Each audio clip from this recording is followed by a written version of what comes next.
chừng ngàn tôi ở đây 2 năm tù giam, còn tiền ngàn tôi tiếc thương thân phần đau buồn.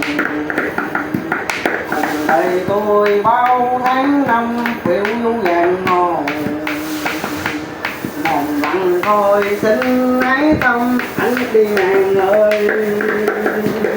Rồi chào em nhớ đi không một câu chào, nằm bề từ tôi mới hay em không cần tôi.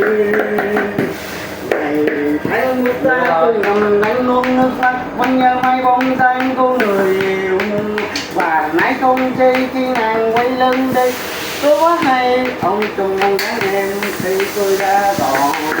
Giờ đây khi trong chân em bước theo những cô đơn, nhưng tình tôi vẫn chẳng thấy đau buồn.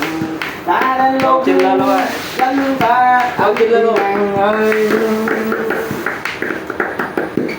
Quá đã em ơi.